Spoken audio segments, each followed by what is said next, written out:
Yes, welcome back to another episode of The Whistle Blows. I think we're all a little bit relieved after just seeing, and it feels wrong to be saying this, but seeing Chelsea winning there against West Ham at the end. But we are delighted to have another show for you guys. And I am again joined by, of course, Billie T, my co-host, and two representatives of the Tottenham Hotspur Supporters Trust, Michael Green, Chair, and Tristan Foot, Secretary. Thank you very much for joining. First of all, Bill, how are you, mate? Yeah, very good, mate. Very much looking forward to, I think it's going to be a really good show. Really good to have the guys from the Trust on, and really got looking forward to getting into it with them. But on the Tottenham level, that was a nice little result because, fearing it at times earlier when they went 2-0 up. I think everyone's fearing the worst, aren't they? But a nice little bit of relief. But obviously, massive weekend with a really big game tomorrow. Indeed, mate. Indeed, and Michael, how are you? Thank you so much for making the time, and particularly on a Saturday night. I think you're on mute, Michael. Thank you for having me on, Connor and Billie. It's a pleasure. And Tristan, how are you, mate? Yeah, all good. Looking forward to a long day tomorrow. I set off at about 11:30 in the morning. Probably won't get back till 11:30 at night. So a long day, but we always beat City. So looking forward to that tomorrow. Whereabouts are you based, Tristan? Out of interest. I'm in the Cotswolds. So I think Billie, you're from that area as well. I'm actually there right now as well. Yeah. Oh, right, you're probably up the road then. Yeah. So we have a group of us get a coach up there. We go up there a few hours before kick-off and come back, but it does mean a long day for us. Very good. Well, yeah, it's going to be an interesting. I think it's an interesting game tomorrow. Interesting atmosphere. I think obviously we've got the change for Tottenham protest as well, which we'll chat a little bit about later. But I think, look, Billie and I were really keen to get the guys on, do a huge amount of fantastic work for the Trust in what is a very, very difficult job. We were just chatting backstage about how the guys are obviously trying to balance both maintaining a relationship with the club, which we'll chat about later, with obviously trying their best to represent the interests of what is a very, very varied, both in terms of opinion, demographic, fan base, and trying to do that in the best way. So yeah, really, really appreciate you guys making the time. But I think just before we sort of jump into some of the detail, it'd be great to just and maybe if I start with you, Michael, just give us a bit of a intro on who you are, what your role is on the Trust, why you got involved with the Trust, and a bit of your Spurs history as well would be really great.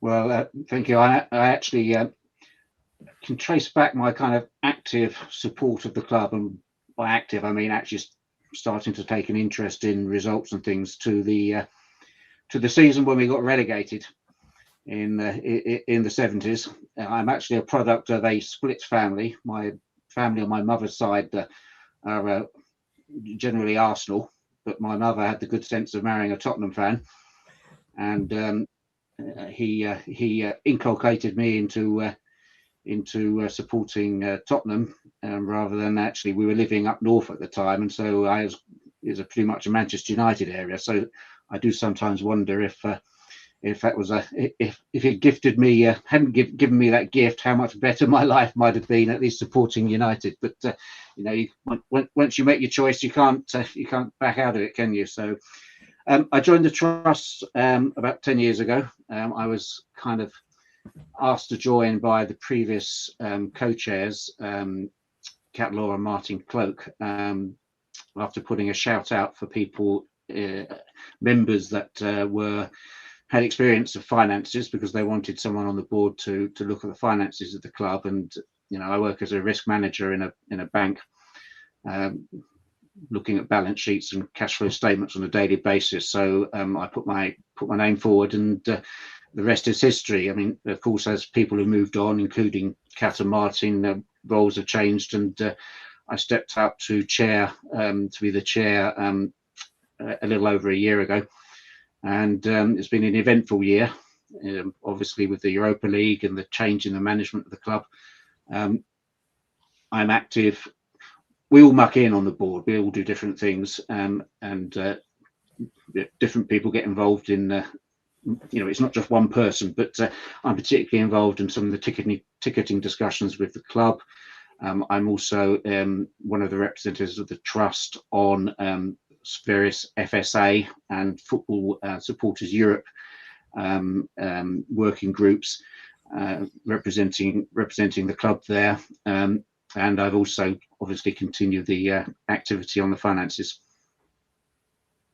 Very good. And I suppose similar question to you, Tristan. Would love to hear about your specific role on the trust and when you joined, but also perhaps if you could just give us a bit of an overview of what the trust setup is, because I understand obviously very, very different to Change for Tottenham and the setup those guys have, and you've got very different rules around exactly how you have the setup. So maybe if you could just give us a bit of an overview of that would be really great. Yeah, sure. So the trust is a legal entity, so it has got lots and lots of rules that it has to follow as a community benefit society. So that's probably my role on the trust as secretary, is behind the scenes making sure that we do everything that we have to do to maintain that status, to maintain that registration with the FCA, and that's what I do professionally as well. I'm a lawyer, and I work as a secretary for a large research-intensive university in London. I joined the trust probably about 2.5 years ago. I got elected about 2 years ago. So I make sure that we follow all the rules. We do our AGM, we have elections, we're a democratic organisation, make sure that we take members' views into account. I run all the surveys as well, so we do an annual survey. We've just done the 5 principles survey, which is something we run. I know we're going to cover that later. We run periodically throughout the season. And I also get involved in the ticketing meetings with the club with Michael. And Michael, because obviously you guys are Spurs fans, you probably also have, your own careers as well and family life and everything. What's like the day-to-day running of the trust like? How much of your time does it take up? Is it like, do you meet on a semi-regular basis, or are you always constantly talking to each other? What's it like balancing that with, what must be a very busy normal life like anyone else? It can be tricky, and my wife often remarks that this seems to be another full-time job that I've taken on. That's the impression that I get as well from hearing from you guys. In some respects, I'm fortunate, and I hope my employers aren't watching. But the flexibility that we have with ever since the pandemic with kind of working arrangements means that I can kind of mix and match a bit, and occasionally do stuff in the during the day, so it's not entirely consumed to kind of free time. But we have a very active WhatsApp groups amongst for the board members. We're constantly, and that's you're getting several messages and discussions on a daily basis on that. Likewise, the trust email inbox is very busy, and that can be people obviously commenting on the current situation that the club is in, but it can also be quite specific and micro issues, such as I've been doing quite a bit of work recently for a number of fans that were kicked out of the cup guarantee scheme because of a card payment failure, and I'm arguing for them to be reinstated because that wasn't their fault. And that that takes time too. You have to collate the information, you put it to the club, you then get involved in the discussion. Some you win, some you lose, but that's kind of a that's not something that's necessarily seen particularly publicly, because obviously we're dealing with single individual cases, but it's, I think, a vital part of the work of the trust. Yeah, for sure. And look, and we're going to chat a little bit later around some of those initiatives around ticketing and more communication with the club and improving atmosphere, because they are definitely, as you say, some of the key things that you guys do that probably goes under the radar a little bit as well, or at least do your best to try and get the club to act differently on. And we know sometimes that's not easy in itself. And perhaps just off the sort of just a linked question to that. Obviously, right now, And as I was saying to you backstage, you'll know that both Billie and I, and you know Billie better than me, but you know that we're both pretty critical of the ownership. I think there is a lot of fan frustration at the moment in terms of, you know, what is going on the pitch versus what they perceive to be the sort of size of the club and, you know, the financials off the pitch. I suppose maybe again just coming to you, Michael, what sort of noise do you get at the trust in terms of that type of stuff? And would love to hear your views as well as you sort of reflect on where the club currently is. Well, I mean, clearly, as I alluded to earlier, we get plenty of email traffic from people who are dissatisfied with the current direction of the club. It's an interesting thing, isn't it? Because the owners, ENIC, have done arguably a pretty good job in somehow rebranding themselves ever since the last couple of weeks. Completely. Since Daniel Levy left, and of course it's the same people are owning the same shares. From our perspective, I mean, obviously, all of us individually as board members are not happy with where the club is currently. My own personal view is that what we're seeing now actually is a manifestation of problems which were building up for some time. And you know, when I look at the financial accounts, for instance, when you look at the size of the amount that we owe to other clubs for transfer fees, for instance, and frankly, what we've got for that, you know, that's one of the things that they're sorting out. And I think you can see in the sale of Brennan Johnson, whether you agreed with it or not, whether it is, you know, where it was an appropriate move at that particular time. It is clearly the club trying to address the problem that actually we've been pretty terrible at moving on players that perhaps haven't contributed to the level that was expected when they were bought. How of course we put these things to the club in our meetings. They're definitely aware of the scale of fan discontent.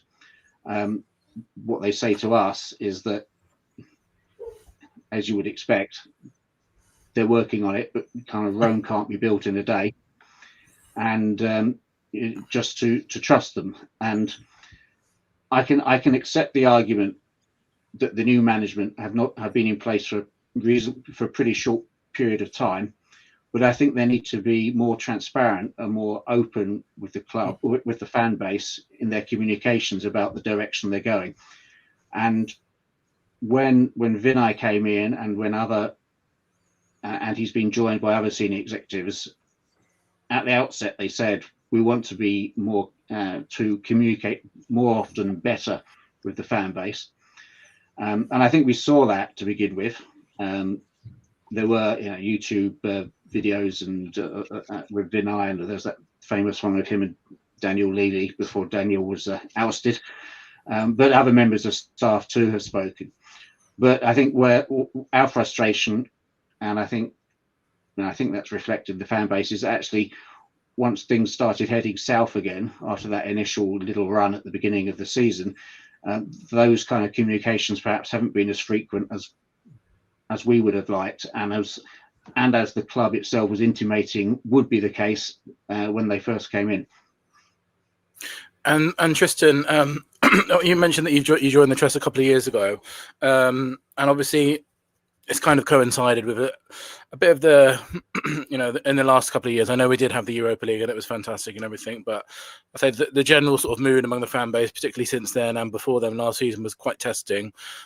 How can fans sort of get in touch, you know, with you guys? And I know you probably get lots of people anyway, but for anyone that's not aware, how can the sort of, you know, fans listening to this, or fans sort of, you know, in the wide world of Tottenham Hotspur, how can they sort of get involved with the trust and voice their opinions? Because I'm sure you guys get plenty of communication. You know, I see it online and with Change for Tottenham as well. I know that there's a lot of fans feel very passionately about this at the moment. What can fans do to sort of, you know, to pass on their sort of thoughts to you guys? Yeah, well, the best thing that they can do is join the trust. I can't miss an opportunity to plug the trust. I mean, the trust is there as an independent body for supporters, we're not. Can I just ask, do you get more members join when things are going bad because people want to voice their anger? Is that something that is that reflected in what you guys see? Definitely, and we have seen a lot of new members recently, actually, and that does happen to coincide with quite a strong voice against the direction that the club is taking at the moment. So yes, I think so, and I think I wasn't on the trust at the time of the European Super League, Michael, but I think we did see a massive rise in membership at that point as well. So yes, when there's an emotive topic that supporters feel strongly about, our membership grows, and that's the best way to get involved, really, to be a member. Then you can come along, you get our newsletter, you get all the links to the surveys, you get the invites to the events, you can come along, you can meet us. We've got our AGM for our members, that's on Monday, so members will come along, they'll tell us in person what they think about the direction of the club. We have a formal bit of business on the day to deal with the elections, but most of the meeting is actually given over to a general chat about what our members think about the direction of the club and the state of Spurs at the moment. So that's the best way, I think. But also, we put out a survey at the end of every season. That's not just open to members, that's open to all Spurs supporters. We put out our 5 principles survey periodically. We try and coordinate that with when we're meeting with the executive leadership of the club. So we take the temperature of the fan base before we go into those meetings so that we can tell them what the supporters are telling us. The leadership have endorsed our 5 principles. We did present it to them. We said, this is what we think is important to Spurs supporters. They agreed, both the previous leadership and the current leadership. They sort of came back to us and said, yes, of course, we can see if we're doing well on all of these things, then the club must be doing well. We've got email, we've got social media. Our social media, our Twitter page, X, is transmit only. Because we get so much on that, so we just haven't got the time to reply to everything on that, but we do see it all, even though we don't reply to it all. So lots of ways to get in touch with us. Great. And it's a great opportunity to have you guys here today. I'm just saying, there's a few hundred of you guys watching at the moment. If anyone does have any questions, we'll try our best to get through them towards the end. We're already starring a couple of them, but if you do have questions with the guys, please let us know, because we will try and answer them at the end, as many as we can anyway. We're definitely going to go back to talking about the principles and the work that the trusts are doing, along with, just going a bit deeper into what's going on at the moment behind the scenes, because this football club seems more than any other the headlines seem to go to what's going above board rather than what's going on the pitch. And we saw that a little bit yesterday, Connor, with this story that came out about Daniel Levy. And it's good to get, you guys mentioned your financial expertise, so it'll be good to get a mixture of opinions on this. So what is kind of being presented in the news, Connor, is that Daniel Levy is potentially selling his 30% of the club to a conglomerate of people in Hong Kong, I think was mentioned, for roughly reported to be £1 billion was the number that was reported. Now, lots of fans have been speculating what this could mean going forward, and there's been some speculation about what this means for the Lewis family and all that kind of stuff. Obviously, I'm sure it's a developing story that we'll keep an eye on for the next couple of days. But Connor, you're the expert on this kind of thing. What was your take on this story that Daniel Levy is potentially selling his 30% of the club?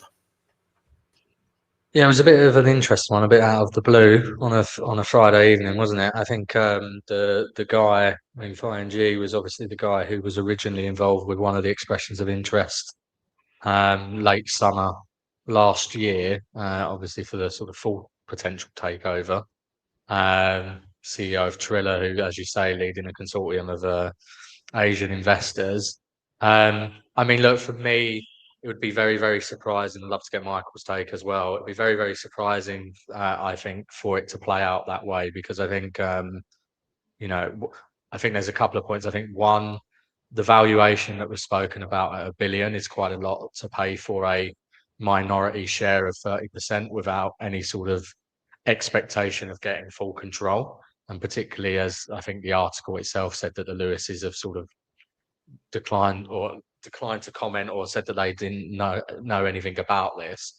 So it would seem very, very odd to me for them to be on board with that. And what you typically have now, obviously this is all sort of Bahamas based companies in terms of terms of ENIC, but generally in corporate law, you'd expect there to be some sort of preemption rights whereby the majority shareholder gets the opportunity to buy out a minority shareholder before it's offered to anyone else. And so, you know, it would surprise me that the Lewises would allow themselves to get into a situation if they didn't want to be taken over fully, that they would allow a new minority shareholder to come on without them having any say on it. I think, you know, the only other thing that maybe speculate was perhaps the Lewises have offered to buy out Levy at a price that Levy thinks doesn't reflect market value, and he's now talking to some external investors to get a sense of what market value would be. But that seems a little bit of a stretch even, I think. And so, yeah, I think this one might be a little bit of a storm in a teacup. I can't actually see it happening. And I think at least for the short to medium term, based on all the noises we're getting out of the Lewis family, and unfortunately this is not what me or you want, Bill, and probably not what a lot of our viewers want, I think they will be sticking around for a little bit longer just yet. And I think I don't think this particular bit on the Levy piece is going to happen. Michael, I don't know whether you've got a different view. No, I think you've got it spot on there, Connor.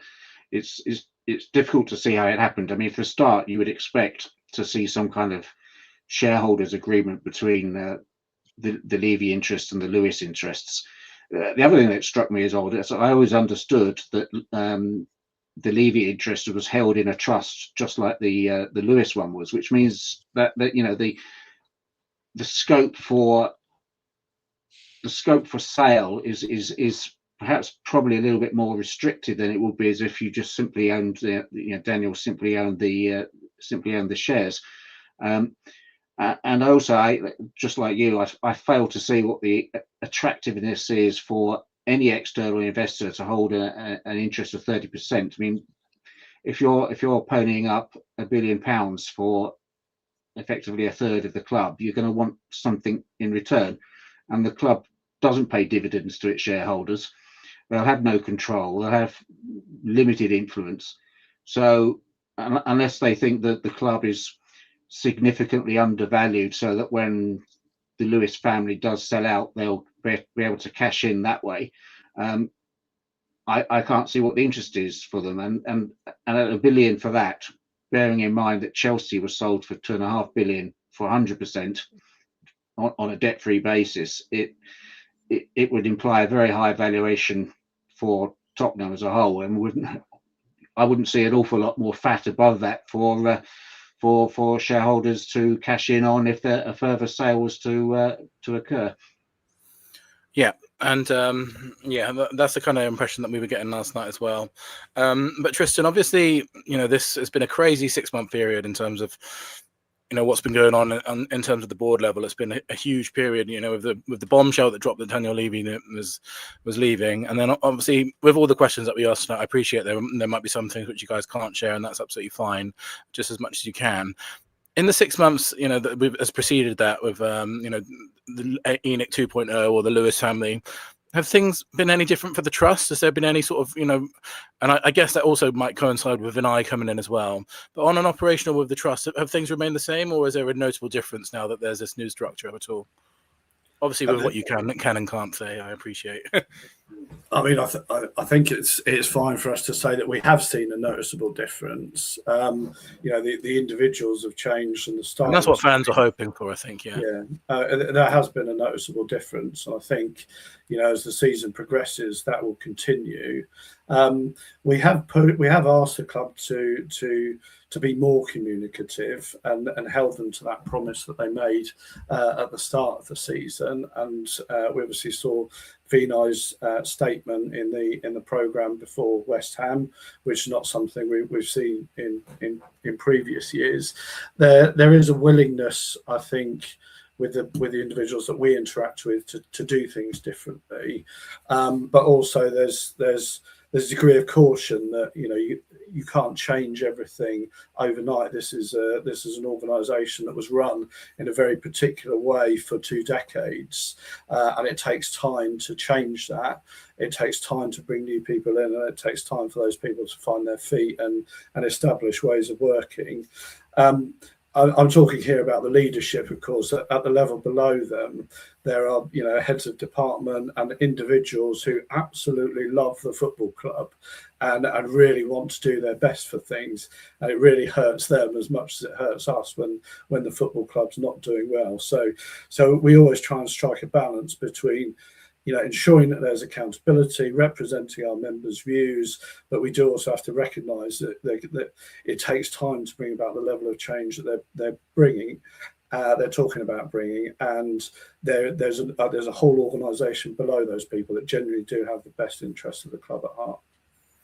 It's encouraging to hear, and I know that we will definitely get on to the current situation with the owners in a bit more detail in a second. But Connor, this is something which keeps coming up. I just want to ask you really quickly, this thing about Levy selling because we might be going down or something like that. And what do you make of that? Because I've seen a few people say that on Twitter, this idea of over the last couple of days. And we did mention this before when we did our Deloitte pod. About this asset stripping thing that people are talking about at the moment, because of I think people are sort of putting two and two together with the amount of players that seem to be leaving and stuff about this asset stripping thing. What would you say about those kind of comments that are making the rounds on the internet at the moment? Yeah, look, I think regardless of the risk of relegation, I think hopefully that's not something we have to worry about. Although I don't think we're not a million miles away, right? And thank God, as we said earlier, that West Ham didn't win again. That would be catastrophic for the football club in so many ways if we were to be relegated, right? Not least financially, but obviously more importantly for all of us as fans. It's crazy. It's just crazy that it's even a question, isn't it? But that's the situation. I know, yeah. I mean, that's not a discussion I think any of us would have 2 years in a row us to be having, right? But we are where we are. I think for me, with Levy, why I think even regardless of that relegation risk, it makes a lot of sense for him now to want to sell his stake, in my view, because he now is just a passive investor, right? He didn't even get given a non-executive seat on the board, to continue to have any sort of direction of or to give any direction in terms of the way that the club is run. Now, obviously, we don't know exactly what his involvement was or how it played out in terms of ENIC at the level above, and obviously people will say, well, his son is still the co-CEO of Tavistock. I'm sure things maybe are not quite as soap opera-y as was presented by some stories, but who knows? So I think this could quite easily just be that he would have probably been looking to realise some value at this point anyway. He's sitting on shares that are worth anywhere between, depending on where your valuation lands, but likely between 800 million and 1 billion or something, right? If this is to be believed, and so that you could see why he might want to realise that anyway. On the asset stripping thing, it's something that's quite traditional in private equity for businesses before they go looking to realise a new investor, but it doesn't make that much sense for a football club in my view, because you're sort of stripping your own value out of the football club in terms of what you can get, and obviously squad value is built into that. So yeah, I don't personally see it too much, to be honest. I think to be honest, this is just more systemic of the way that the club has been run for a number of years, and this was a question I wanted to ask the guys actually, which was, do you think? And look, I completely appreciate all of the things you guys are saying in terms of making these sort of significant leadership changes, Daniel leaving the club and Vinai coming in, and all of this type of stuff. Is obviously going to take time, and I think no one was expecting miracles in 6 months. But I think probably the reason why fans are less patient is because they know that the ownership is still the same, Michael. To the point you raised earlier, right? The share ownership is still the same. I think if this was a brand new ownership who then brought in a brand new executive time and it was taking a bit of time to get going, I think fans would have probably accepted some teething issues. But I think what a lot of fans are saying is, look, this is the same. This is the same as it's been for the last however many years under ENIC, and this is just ENIC 2.0, but it's no different than what it was before. I wonder what your take is on that view, Michael. I can certainly understand and appreciate where that view would come from. there's been a lot of fanfare about the change and about a new leadership, but frankly, we haven't seen much difference on the pitch to date. In fact, it's almost like a mirror image of last season, where we surprised ourselves in European competition, but in the Premier League we can barely buy a home win. So I understand where that comes from, and I think the club needs to be aware, and I think it is aware of that. And to me, I think the issue is, I wonder how many genuinely powerful levers have they got to pull in order to change things at the moment. Because I think to go back to the earlier point about the quality of the squad, and I don't want to bring up any individual players, but I think it's the balance of the squad isn't working.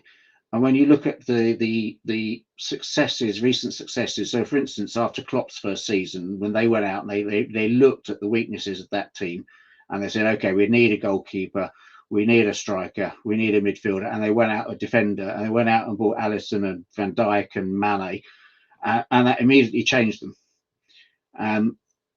City effectively have done the same thing since the last transfer window, when they had such a horrendous start by their standards to last season. The amount that they've targeted particular weaknesses and shipped out players like Grealish and others. Arsenal, I hate to mention it on this podcast, but they have built up strength in depth in their squad, and ours, I think, is there's too much similarity in there, and weaknesses haven't been identified and they haven't been targeted, and that's what you need. And that's why it's going to take more than one transfer window. And to be fair to the current lot, to the current ownership or management, of course they haven't had this is the first transfer window they've had. The last one was still under Daniel Levy's kind of tutelage, and we know how hands-on he was in his transfer activity. So I mean, the frustration is understandable. I think it is understood within the club, but it's not going to. I don't think they haven't got a ton of cash to go out there and buy an Isak equivalent, for instance, like Liverpool did, and that's the bind they're in. So I don't think it's going to get much better anytime soon. Frankly, I mean, there'll be income coming in from this Champions League run. For sure, and it will outstrip what we earned from the Europa League last year, and that will be received, so that can be spent in the summer. But there's still a huge amount of outstanding transfer fees from previous signings that are outstanding, and they also need to be serviced. And that's the problem. I think it comes down to finances.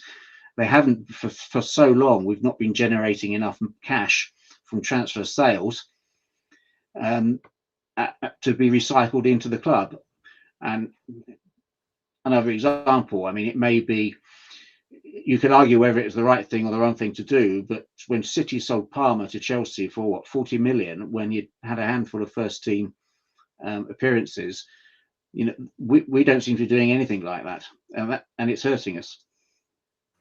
Yeah, and I suppose the challenge you might get in response to that, and look, I agree with the principle that I think the cash flow in terms of what the club is generating right now, wouldn't necessarily in and of itself support what we need to do in terms of the squad rebuild. But I suppose the challenge that some of our fans will have is, obviously there has been a huge amount of cash that the club has generated that has been used on infrastructure, which ENIC as owners benefit from in the same way that the club will benefit from, because that hopefully grows revenue in the future. But ENIC will be huge beneficiaries of that in terms of the increased valuation of the club when it sells. And I suppose if we look at who we're competing with, Tristan, their owners are very, very happy to contribute huge amounts of cash to help support that, to get those clubs to be where they are. You know, the Cronkies, for example, have put in over £300 million of their own cash since Arteta has been in charge. And obviously, you've seen the trajectory of that club. Now, obviously, there's other parts to play in that they've managed to get a manager that has taken them in the right direction. And obviously, they've made a huge number of correct recruitment decisions. Now, we saw the Lewis family inject 100 million at the end of last year. How, you know, from my perspective, they need to do a whole host more than that if we're going to get to where we are, because of a lot of the points that Michael just raised. Is that something that you think is likely to happen in the next few months, the next year? Do you think that is something they're very, very aware of, that they do need to, you know, we need to now start seeing investment from ENIC if they're going to stay as owners, that is more akin to what you see with owners of other football clubs, because it's not something that we have seen over the 25 years that they've been owning the club. I'm sure that they do see that the squad needs investment, and I think that was a point that Vinai touched on in his statement. But I don't know what capacity they've got to make that investment with the new financial rules that will apply to the Premier League. I suspect that what is happening is that as the rules come in and we're restricted in what we can spend by reference to the revenue that we can generate, we might pay the price for complying with the rules earlier, whilst other football clubs sold their training ground to themselves or the women's team to themselves, and had sponsorship deals through linked companies, and we didn't do things like that. Now those rules are coming in after those other clubs have done that, and it stops them from doing it after the horse has already bolted. So I suspect that those new rules might prevent ENIC or whoever else from just ploughing a load of cash in without falling foul of the new rules.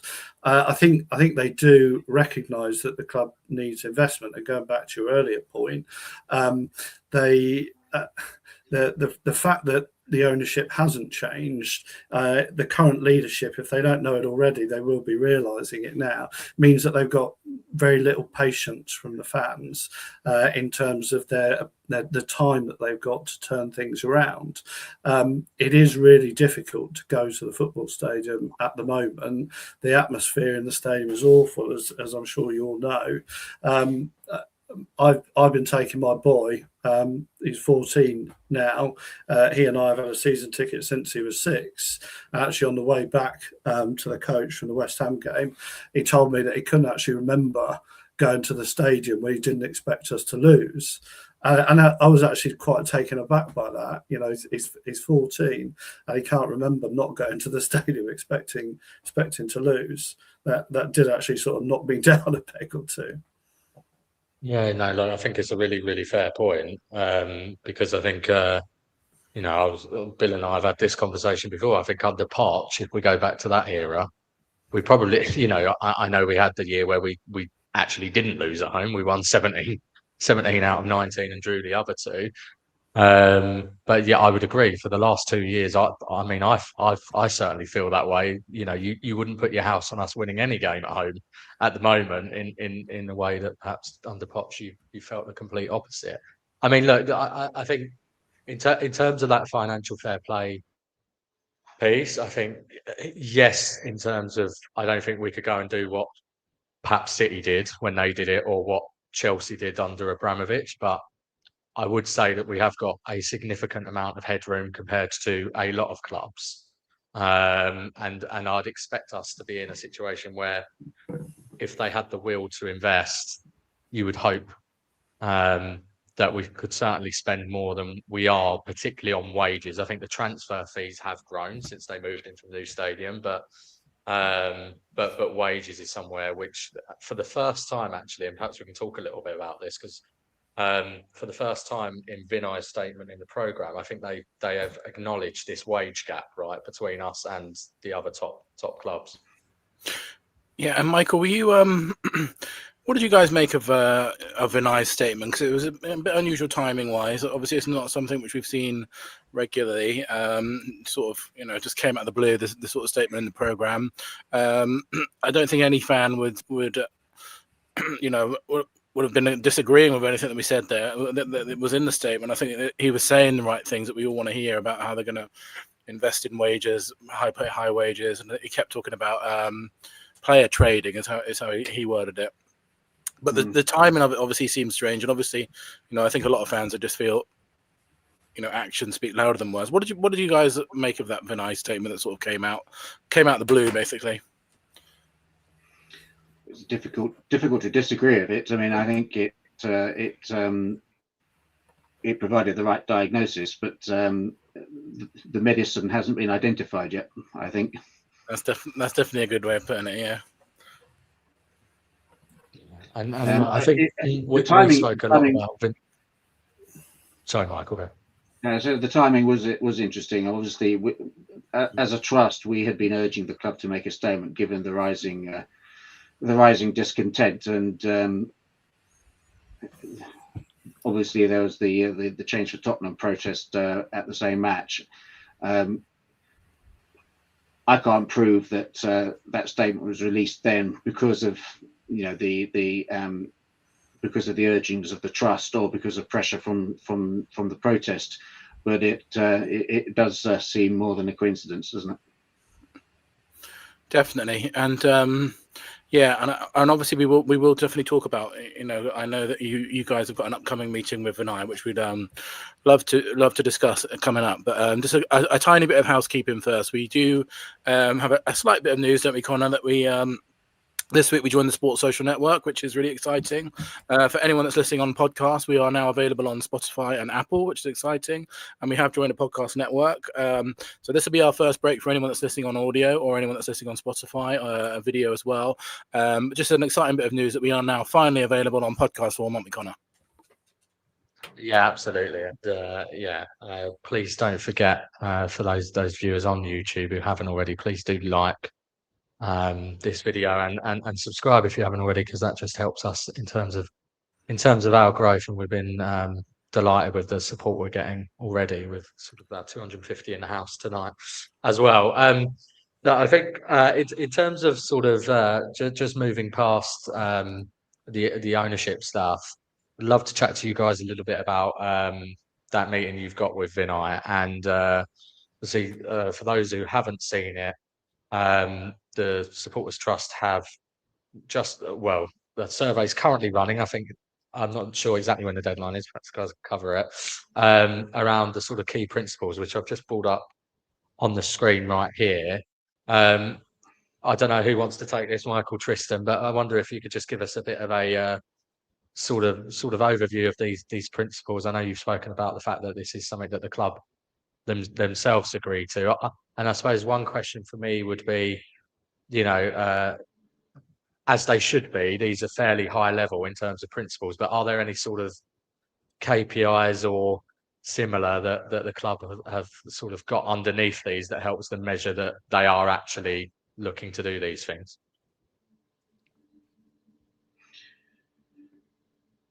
Well, I mean, I think the survey has now closed. Is that right, Tristan?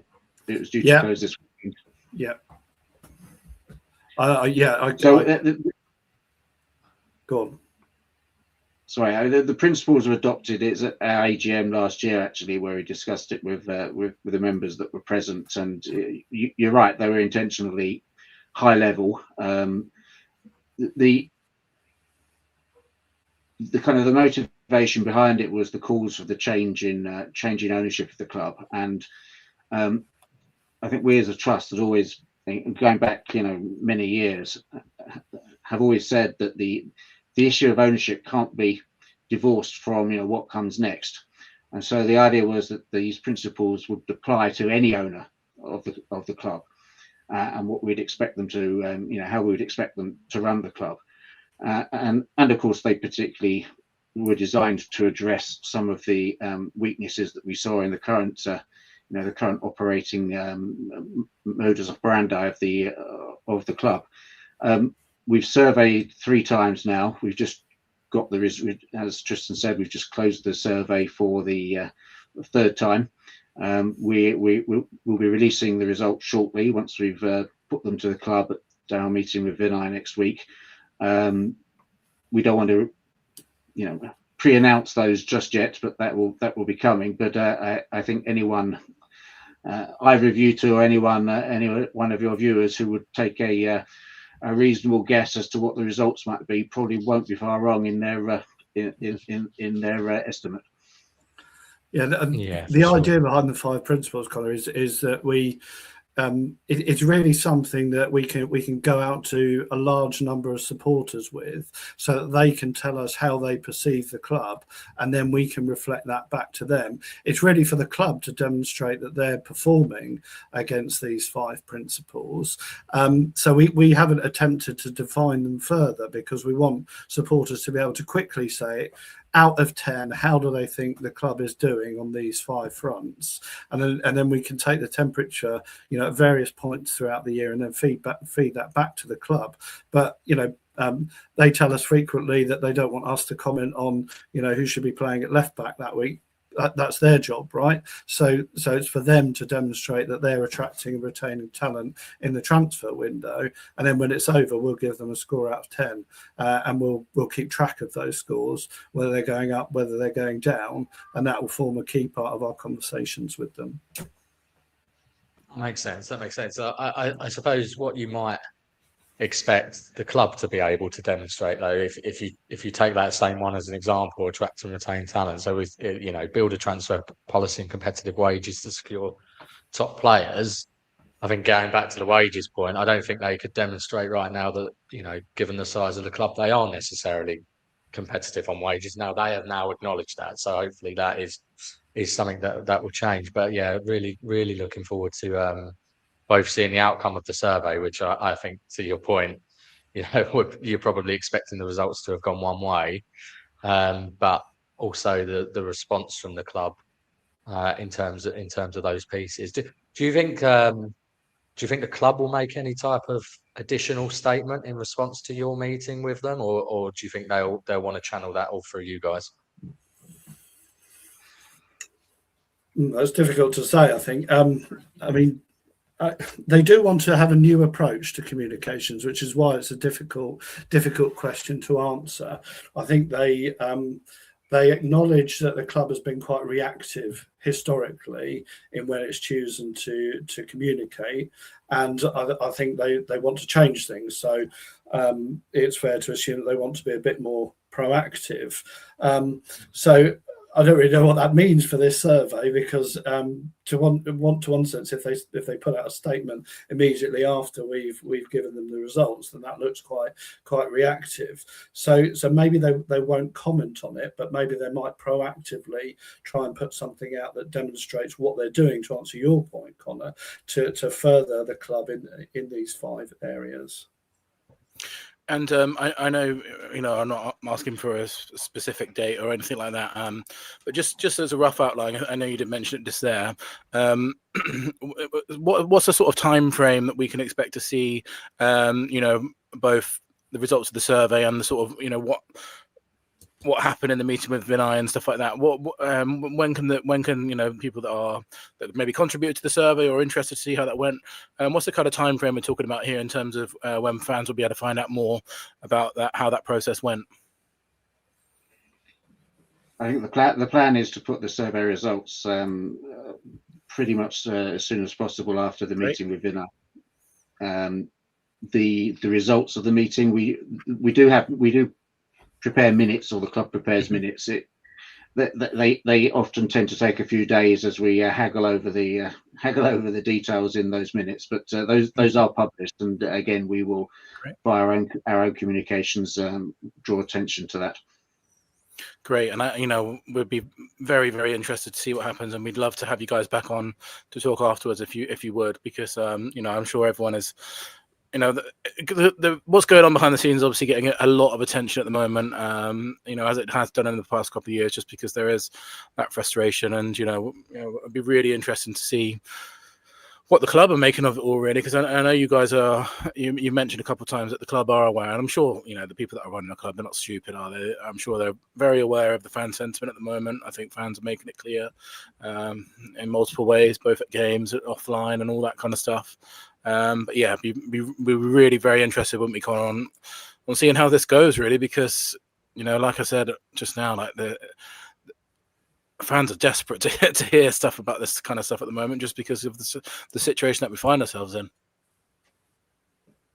Yeah, definitely. And I think, obviously, as I sort of said at the outset, I appreciate it's a really, really difficult job that you guys are doing. So please don't feel like I'm being challenging. It's just, I think there is a lot of frustration right amongst the fan base, which you guys are fully aware of. I think, just in terms of some of the other initiatives that you guys work on, I know atmosphere is obviously a big one at the moment. And Tristan, we spoke a little bit backstage about this as well. I think we'd all agree that the atmosphere for the last couple of years at the stadium has been pretty terrible. And clearly that is reflective of what goes on the pitch. And there's that age-old debate of, do the fans need to get the players up for it, or does the performance need to, help with the fans? I think there's probably some things that the fans or initiatives that can be taken to help improve atmosphere. But for me, ultimately, I think it is a reflection of what's going on the pitch. But would love to hear what some of the stuff that you're speaking to the club about in terms of improving that atmosphere.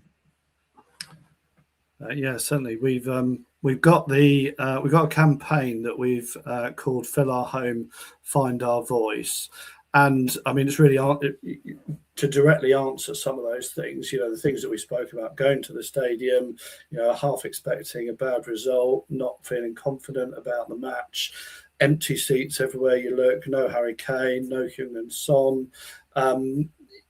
What we want to do is encourage the club to do the small things that it can do. They can't find the next Harry Kane, right? They can't just magic up a regen of Harry Kane in the academy. But there are some small things that we think that they could do to help fill the stadium and to get the fans back on side. So we've asked the club for 6 things that we think will help fill the stadium and go some way to restoring the atmosphere that we want. So we've asked for cheaper match ticket pricing, especially for midweek home cup ties. We felt that some of the Champions League games, when they were categorised too high.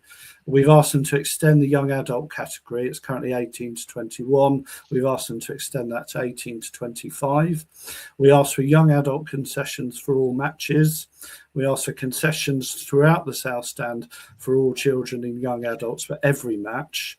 We asked them to put young adult tickets on the ticket exchange. Currently, if you go on ticket exchange, you have to pay full price.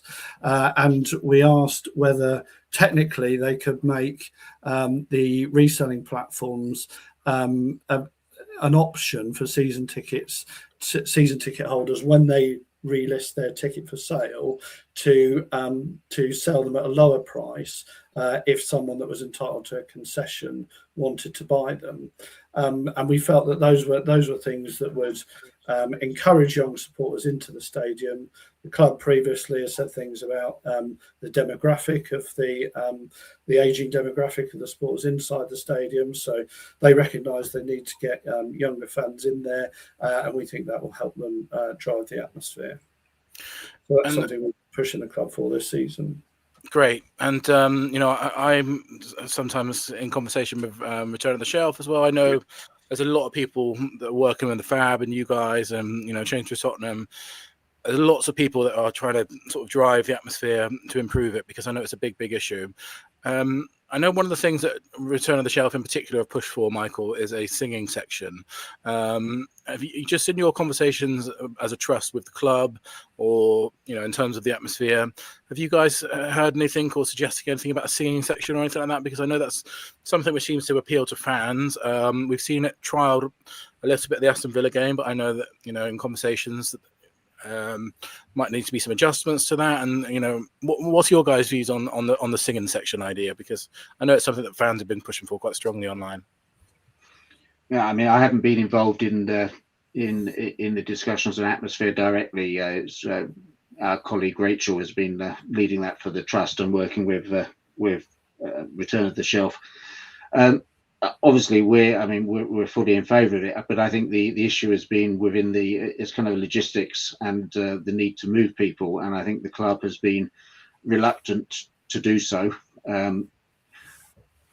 I don't want to speak out of turn because I don't have enough knowledge on the discussions which have taken place on that, but it seems to me that there should be some maybe scope for some kind of voluntary arrangement. I mean, if people encouraged to move rather than being forced to move, that as a first step would seem to be sensible for me. But yeah, I'm at risk of even more so than normal talking nonsense because it's not something I've been directly involved in. So apologies for that. And the big one, which obviously overlaps with atmosphere and overlaps with everything, and it's something which comes up all the time, even in terms of the fan unrest at the moment. And obviously we get this view a lot that fans are paying around the highest ticket price in Europe, so we should be given much more deliverance on the pitch. What are your kind of discussions with the club at the moment in terms of ticket prices? Is there an awareness from the club that they are sky high and that fans are? Because for me, I think the big thing this season in particular, there's not something which has particularly been reared its head in the seasons that have gone by. But now I think fans are starting to vote with their feet. I think I was really surprised at the Dortmund game. I think, you have to go back 7 or 8 years ago at Dortmund Champions League when we had 88,000 people in Wembley. This time we had like 49,000, I think was the reported attendance. So there were like 13,000 empty seats or whatever it was, certainly in the tens of thousands. Is there an acknowledgement from the club that something needs to be done quickly about ticket prices? Because I think we're at a tipping point now, and that's being reflected in the lower attendances and the fact that, for all the home, Man City is going on general sale, for example. There's thousands of tickets on the exchange for every single home game that we play. In your discussions with the club, obviously, again, I appreciate what you can and can't share. Is there an acknowledgement from the club that something needs to be done about this urgently?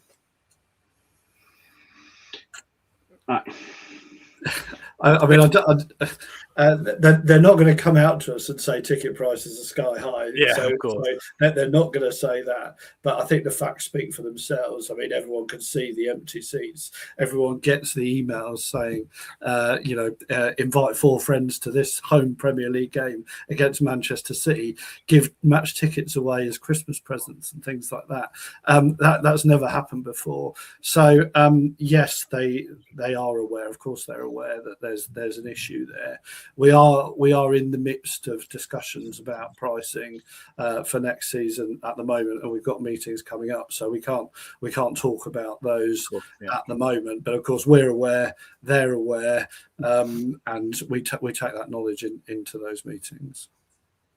I think it's an interesting one for me on ticket pricing, right? Because I think we had a really good show, Bill, didn't we, with Seb Stafford-Bloor, who writes for the Athletic, on German football, right? And German football takes a very, very different view to what you see in the Premier League, because this is not just a Tottenham issue. I mean, Tottenham is particularly bad, probably because of the fact that we're London-based as well, and clearly have got a new stadium. So, part of the ticket price is reflective of that rather than what we're seeing on the pitch. But the Premier League has an issue with ticket prices generally, I think.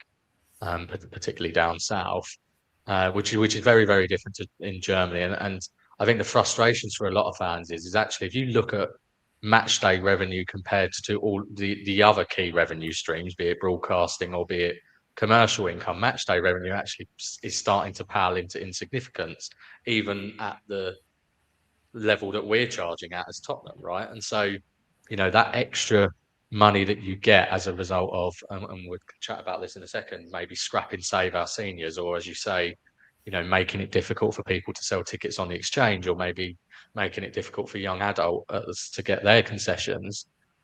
I mean, we're sort of talking rounding numbers, in terms of the difference that makes. And it feels really perverse to me that the club wouldn't think to themselves, do you know what, at a time when everyone is so frustrated, surely this is where we could offer a bit of goodwill, right? And consider just bringing that down. So, yeah, really interested to hear, one, your take on that, but secondly, in due course, I'd be interested to see where we do land, because to me, I mean, I think people will go pretty ballistic if there ends up being a season ticket increase, even with inflation and everything else this year, given what's happening on the pitch. I think that's exactly right. And Billie used the word tipping point, and I think that's exactly right. And you see it in the numbers of season ticket holders now that effectively aren't exercising their rights to purchase cup tickets.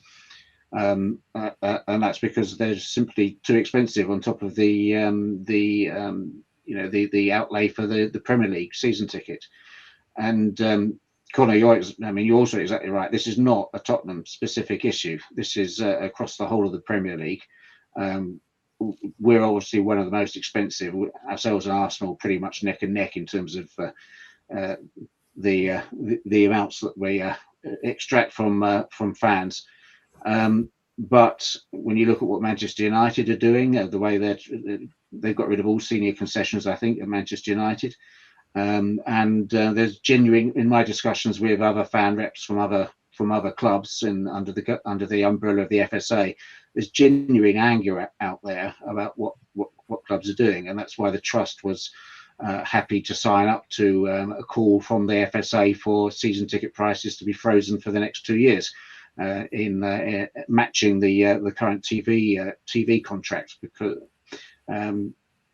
we'll see where we get with that. I mean, we've delivered that request to our club. I know fan reps for the other clubs, Premier League clubs, have done the same. We're at an early stage in those discussions, and I think we have strong arguments. And just because I know ticketing is such a broad issue, and I'm sure a lot of your time is taken up dealing with ticketing issues. Just some of the, obviously, that I think everyone will agree that the main issue is obviously the pricing and securing that for next season. But sometimes I do see this from fans as well, talking about the loyalty point system and away games, because I know that it's no secret that away tickets are being passed on between friends and family, and lots of people that do have the top loyalty points do not attend the away games, and then they sell them on. In terms of the trust, are there any other ticketing priorities at the moment that fall under the umbrella of ticketing? I know that the away ticketing thing has been the same for a number of years, and I don't know if that's under review or anything like that. But are there any other sort of ticketing issues at the moment that you guys that are coming up from your members that people want to be adjusting, or people are frustrated with? Well, we do. You're right. We do get a lot of incoming email about the away ticket allocation and anger, frankly. That. And am I right in thinking that technology is potentially being brought in the next couple of years, Premier League wide? Is that right? I don't know. I don't know the status across the Premier League, but the plans are for Tottenham to introduce rolling QR codes for the start of next season. In fact, it was supposed to be the beginning of this season, but they had various technology issues which meant they couldn't do it in time for the start of the season, and it didn't make sense to do it halfway through. Other issues that we've had to deal with over the last 6 months has been we had a price freeze last year. I mean, just after a series of, I think it was 9 ticketing meetings we had at the club, and so you can draw your own conclusions as to what the starting points were. But we had a price freeze, and we were one of 7 in the Premier League which had a price freeze. But there was a sting in the tail there, which was the limitation of ticket share to club members and the abolition of the cup guarantee scheme. And so actually a lot of our work over the last 6 months has been reeling back those last 2 decisions. I mean, it's perhaps still not perfect, but it's certainly a lot better than it was before, with now the 3 nominated non-members you can share a ticket with, and also the reinstatement of the cup guarantee scheme, albeit with some fairly strict limitations. Yeah, that seemed a weird one to me to scrap that.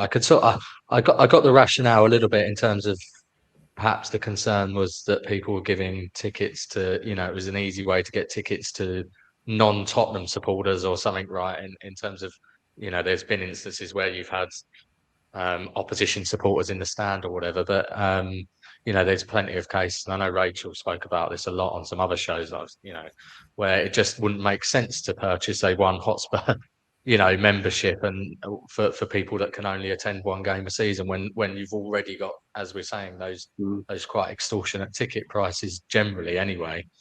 And I think, you know, this probably touches on some of the fan frustration we get, right? Is that, you know, there's performances on the pitch are obviously poor, results are poor, so everyone's very, very unhappy about that. There's some stuff in terms of the ownership and behind the scenes that people see that they're unhappy about. A transfer window, perhaps, where we haven't done, you know, anywhere near as what fans would have hoped. And then there's these small little bits like this almost end up being the straw that breaks the camel's back for people, because you just go, it just feels like it's, you know, one thing after another a little bit for fans.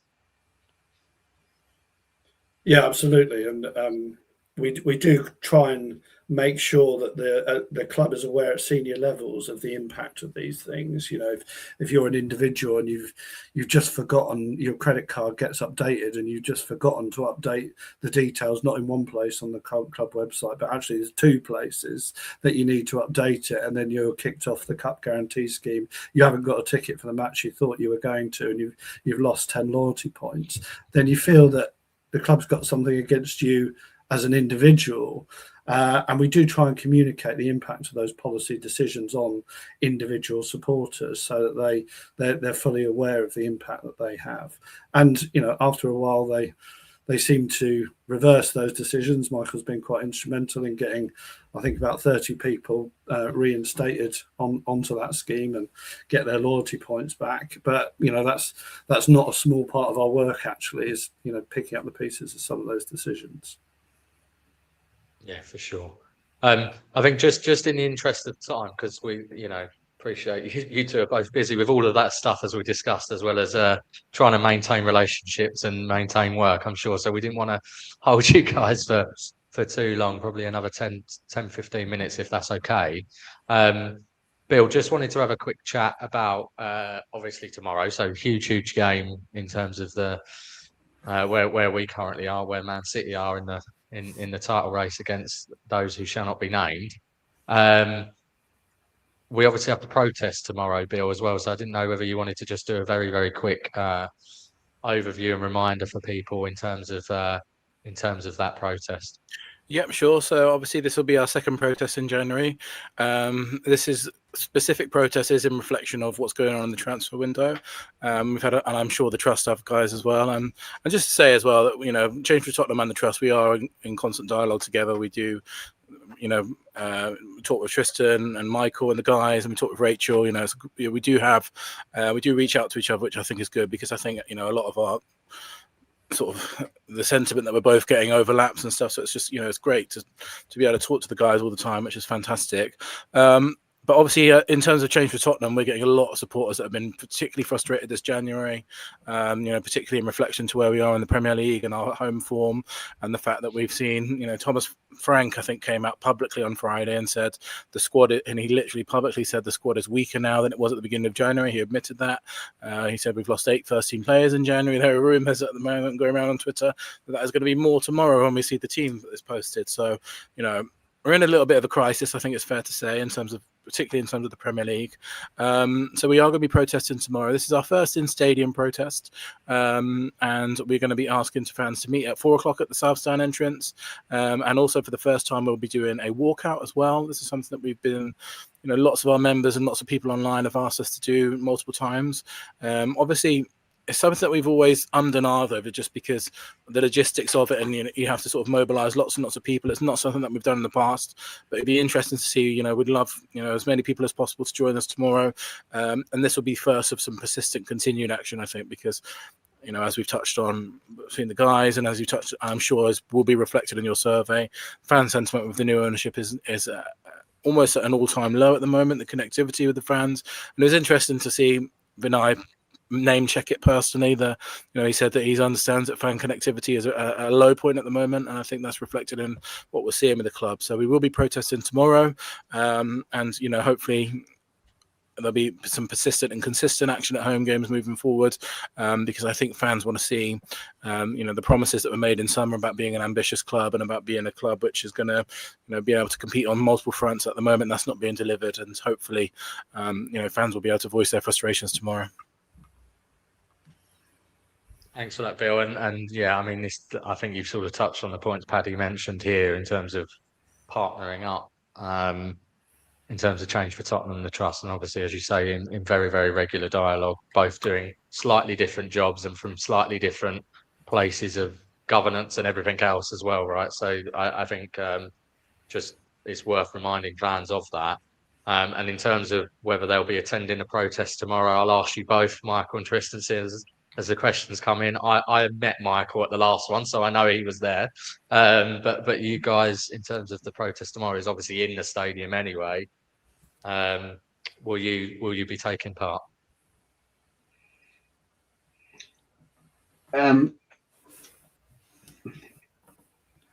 Yes, but I'm in the south stand anyway, so I mean it's I would have been there anyway, protest or not. So it's not a huge commitment for me to say that to you now anyway. But on the leaving at 75 minutes, I mean I look, as a trust, we support the right of any fan to protest peacefully if they're dissatisfied, and I would certainly be interested to see the reaction to this, because I think when we've considered in the past, and we've had as a trust perhaps a slightly checkered history when it comes to protests, the problem that we always found is that getting people to that kind of next step is quite hard. And right. If we're 4-0 down, then I may well have left well before the 75th minute, frankly. Yeah. But I think the iron test will be if it's if we're 1-0 up and under the cosh, or 1-0 down but showing a bit of fight, then then I think it becomes quite a much harder ask to ask people to leave the stadium at that time. So we'll see where we are with that. And that's been a really key consideration, which is why we've been asked to do it lots and lots of times, and it's always something we've sort of we've been deliberating. But to be completely frank with you, it's just a bit of trial and error to sort of see, because we were aware that we've done lots of different stuff outside the stadium and on the high road, and varying successes. Last year, obviously, sometimes we had 2,000 people join us. This previous one we had 200 people join us, or 150, 200 people join us. So we're trying to try and do different things to send the message. So this is definitely a trial and error. I think being completely frank and being honest, I know the match result will play a big part in fan sentiment tomorrow. And obviously, you've seen in the news this weekend the impact that it can have. Lazio have managed to mobilise 30,000 people. Obviously that would be a dream target ambition that we would get maybe in a couple of different, if we consistently did stuff like this to practice. But I think tomorrow it'll just be interesting to see how it goes. It's our first time doing it, and we are potentially going to experiment with doing it at different periods. Some people have said, well, maybe do a delayed entry going into the stadium. And also we have been in discussions with the club as well this week to talking about it too. And, as Michael said, a key thing about Change for Tottenham has always been peaceful protest, and, it'd be interesting to see. But just in terms of, both organisations, I think it's really clear that lots of fans are feeling really frustrated tomorrow. And I think, we're just trying to provide ways of fans being able to stand up for themselves. So it'd be interesting to see. But, really appreciate all the support, and it was fantastic, to be in dialogue with you guys. And I'm sure we will continue to be in dialogue in the future, because, what's going on at the moment is frustrating many fans, as I'm sure both organisations are seeing it reflected in their membership at the moment. Sure, and just on this question, Tristan, from Rob, we obviously spoke a little bit about a lot of the ticketing type stuff. This is an interesting one which I've never sort of thought about before, but in terms of the disabled tickets and fans struggling to get enough disabled tickets, yet obviously we see so many empty seats right now in the crowd more generally. Is this something the club have acknowledged at all around disabled tickets and availability of them? Yeah, they have acknowledged it. It's something that we've raised as well. We've raised both the number of access season tickets and access scheme match day tickets.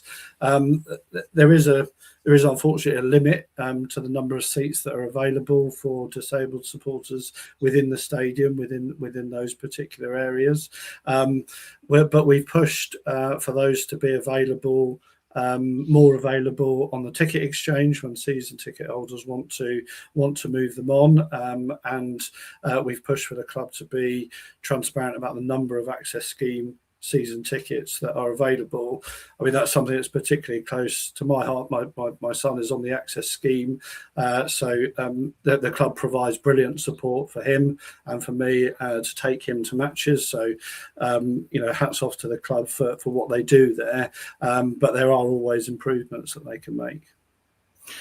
And Michael, this is a really interesting question that's come in, and I obviously understand that everyone in the trust, first and foremost, is a Tottenham fan, and I'm sure that you experience emotion just like any other fan does. But this is a really interesting point. I'm sure that you guys have to toil with, almost, particularly in your position as being, having a professional relationship with the club.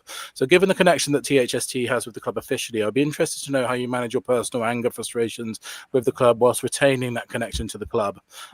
What's it like to sort of balance being a fan and going through the same emotions that we all go through, and having that sort of professional relationship with the club at the same time? Of course, obviously we feel the same frustrations and the same emotions. A lot of the we have plenty of meetings with the club, but that's arguably not the primary method of communication, because on a day-to-day basis we're communicating via WhatsApp or email, and so that does at least allow the cooling off period. If that is necessary. I've always felt that when you're dealing with, and particularly with, it was certainly the case with the previous management, and I think exactly the same applies for the current management. I think you just need to be professional, and you need to stick to facts. And if you've got the facts to hand, then you can argue with them.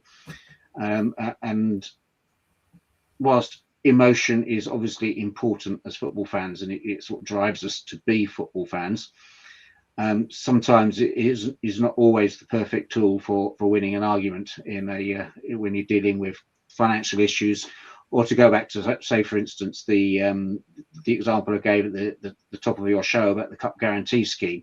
I collated all of the responses that we had on that, of people that have been taken off the scheme for what they thought was no fault of their own, and divided that into the various categories, and was able to present this to the club and say, look, this, for instance, there are X number of people that were kicked out because there you have two-factor authentication on the credit card. So, and they didn't see the requirement for the second authentication. Now, of course, that is put in place for a good reason, and then and it's probably going to grow given all of the online scamming and everything. Do you think that's fair to kick those people off? And so, when you put it in that kind of context, it helps you win the argument. But you need to be, matter of fact and clinical in your arguments. Is what I find is the best way to win the argument with the person you're dealing with. And Tristan, just on that as well. Just to come back on that point, it's really great that the club isn't on the board's WhatsApp group after a loss. I was going to say for a couple of hours. And that links exactly onto this point here, Tristan. Obviously, it's been a really challenging period for fans over the last couple of years in particular. I know we had the Europa League win, but that feels like a distant memory at the moment. What's it been like to sort of navigate that on a trust point of view and a personal level as well? How do you guys manage to stay positive when the club appears so distant? There's been huge, there's just, nobody likes to be moaning all the time, but it just seems at the moment everything is negative in terms of the fan base and fan sentiment. What's it been like to sort of navigate this tricky period in terms of an official capacity and a personal level as well? Well, I suppose what really helps actually is being involved with a group like the Trust, being involved with Cotswold Spurs, who I travel to matches with, is that actually what we all say to each other is that it's as much about the people that you go to football with as the result. And, we share our frustration after the match, we share our joy after the Europa League win. And really, you just have to try and forget about the football and focus on the people that you're working with. So to that extent, extent, Billy. It's all these other things. They're a distraction from the just the frustration of going on X and saying, why are we making the football decisions that we're making? Because we can't control that. But in a way, the things that we're involved in through the trust, whether it's ticketing or atmosphere, those are things that we feel that we can input into and have some control over. So it helps distract us from the stuff that we have no control over, which is what goes on the pitch.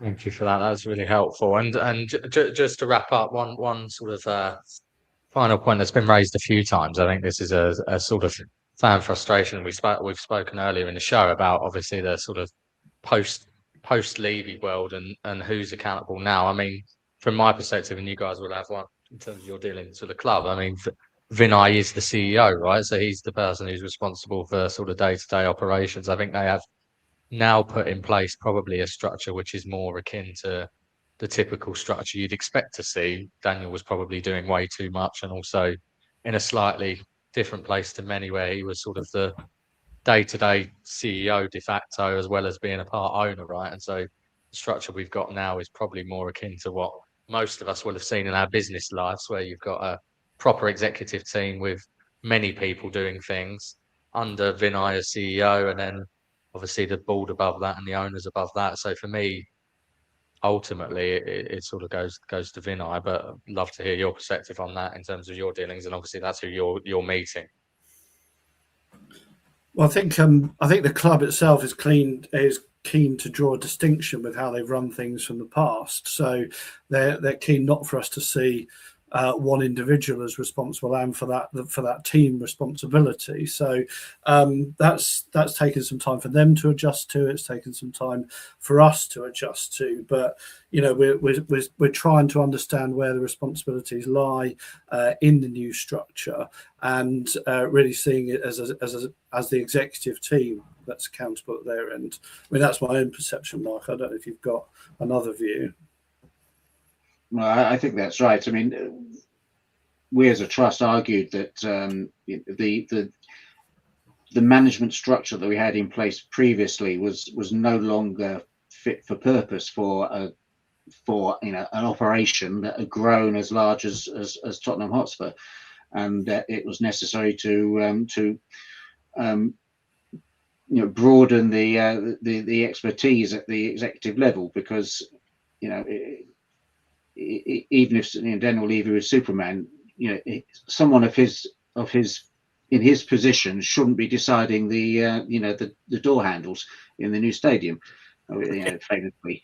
Of course, there's a downside to that, is that suddenly we've got a whole bunch of new people who've come in all at the same time, and that that gives rise to a risk of uncertainty and lack of joined up thinking, because the mechanism is only just establishing itself. That's not that shouldn't be seen as an excuse for what we're seeing on the pitch at the moment, but it's something they've got to get over, and they've got to get over it quickly. And I just wanted to again reiterate how grateful we are for your time today. It's been a fantastic conversation. We would love to have you back on again, maybe post survey to talk about things. Hopefully this will be the first of many that we get to speak to you guys. And just to reiterate, anyone that's listening to join the trust and get involved and make your voices heard, because I think that's what we all want at the moment, is for our club to do something about the situation they're in. But just to finish, I am going to put you both on the spot. How do you, just because we've gone through an hour and a half almost without talking about actual football much, on the pitch anyway. Michael, are you confident ahead of tomorrow? And what do you think we might see in terms of on the pitch tomorrow? Because I know we have this weird hold over Man City. How confident are you going into tomorrow? It's been a long time since I've gone to a Spurs match where I've been confident of. Yeah, confident like a result in our favour, put it that way. Yeah, I think Tristan's son nailed it there. I mean, if you're going to go glass half full, I mean, and then you can take some of the matches we've had recently, and well, actually Frankfurt was probably the first time a full 90 minutes of disciplined and decent performance. Previous matches, and we've had 45 minutes. I mean, the first half against Sunderland, actually, we should have been 2 or 3 up, and if we had been 2 or 3 up, it'd have been no problem. We wouldn't have lost that game. And it was, I think, much the same for maybe not Brentford away, but Bournemouth, we had our moments too. And if we can just get the players playing at that level for longer than they seem to be able to do at the moment, then we've got a chance. But it's been happening too long. And if we treat it like a Champions League game, we might be all right. And Tristan, what about you? And obviously for your son as well, you guys I know the journey because I'll be doing it myself from the Cotswolds. Will you guys be positive tomorrow and predicting a win, or how do you guys foresee tomorrow going? Of course we're going to win. Of course we're going to win. We always beat City. We're bound to get a win when we can't muster up a win for love and money. We're bound to get one when it helps them lot down the road, aren't we? So yeah, I think we are. But I'm sure my son is going to dampen my enthusiasm all the way there and say, of course we're going to lose. So I'll be glass half full and he'll be glass half empty. And obviously, we're in that situation that we found ourselves in a couple of years ago. Not quite the same, though, about, if people wanting to lose and things like that. But what I would say is we've got a chance to beat both of them this month. So we can definitely have our say in the title race. And Connor, any other messages before we head off?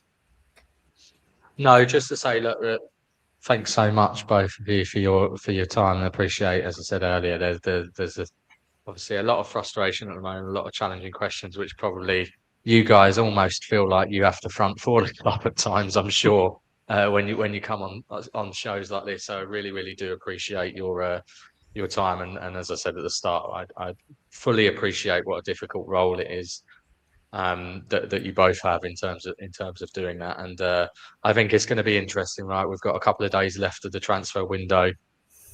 It's not gone as any of our fans would have hoped it would go. And we'll have to continue to keep a watching brief over the next few months, right, in terms of how things continue to develop. But yeah, I don't think we are going to get relegated. I don't think that. I think we'll be all right in terms of that, thankfully.